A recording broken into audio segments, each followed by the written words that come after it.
जय हिंद दोस्तों, वंदे मातरम। कई सारे कानूनों को ख़त्म किया गया, बदला गया।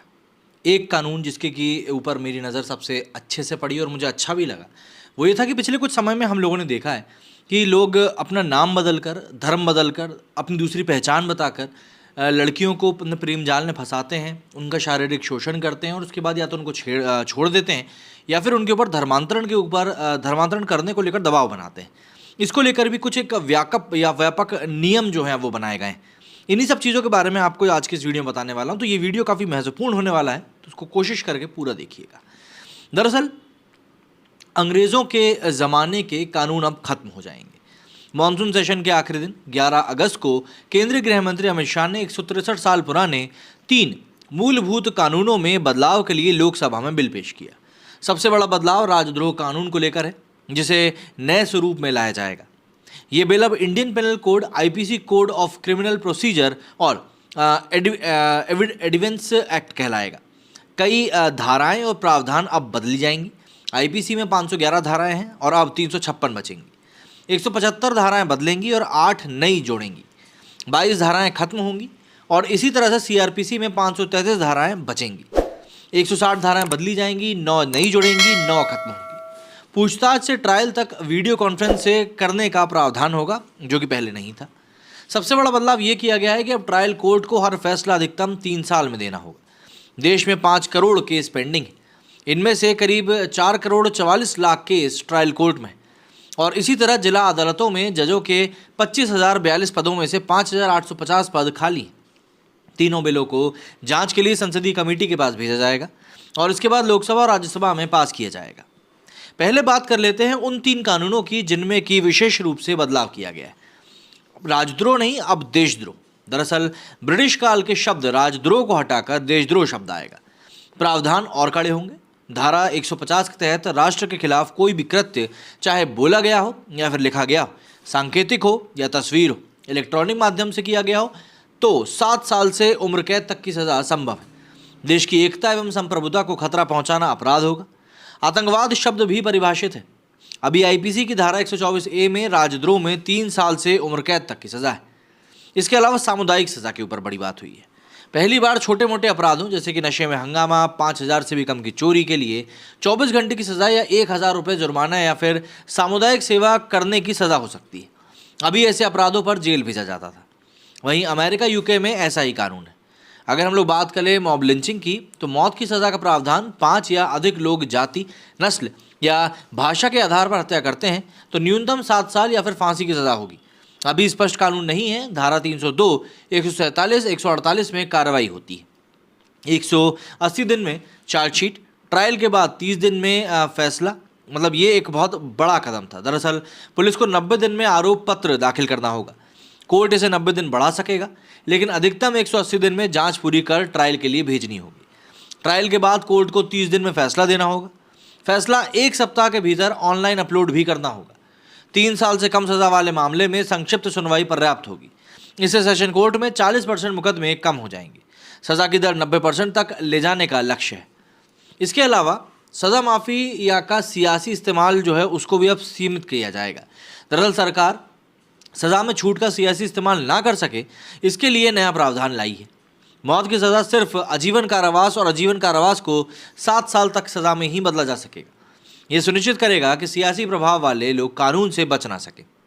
सरकार पीड़ित को सुने बिना 7 साल कैद या अधिक सज़ा वाले केस वापस नहीं ले सकेगी। 0 FIR के ऊपर भी अहम बात हुई है। देश में कहीं भी FIR दर्ज करवा सकेंगे अब आप।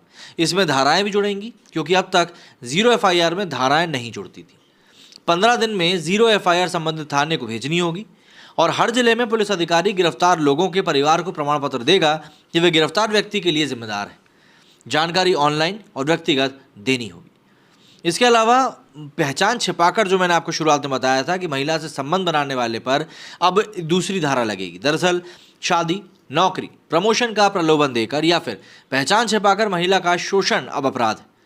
सीधी सी बात है, ये एक बहुत अहम कानून है, क्योंकि हमारे देश में अभी धर्मांतरण को लेकर इस तरह के काफ़ी मामले निकलकर सामने आए हैं। FIR से फैसले तक सब कुछ यहाँ पर ऑनलाइन कर दिया गया है।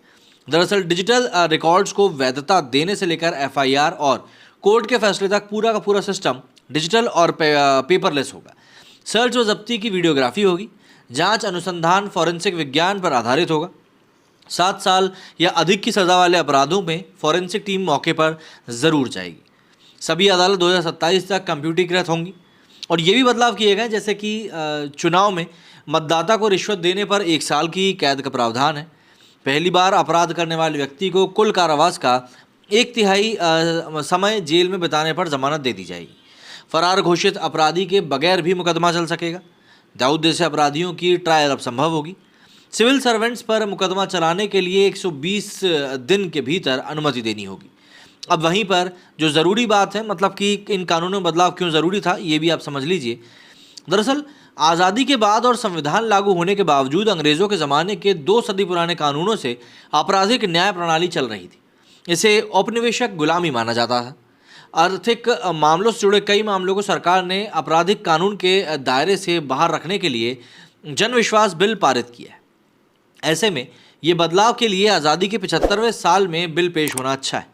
दूसरा, मुकदमे के बोझ से अब मुक्ति भी मिलेगी। जैसे कि अभी करीब 5 करोड़ केसेस से अदालत में पेंडिंग है, बल्कि इससे ज़्यादा ही पेंडिंग है। जिला और तालुका स्तर पर लंबित करीब 4 करोड़ 44 लाख में से 3 करोड़ 33 लाख करोड़ केस में फौजदारी या फिर क्रिमिनल मामलों के हैं।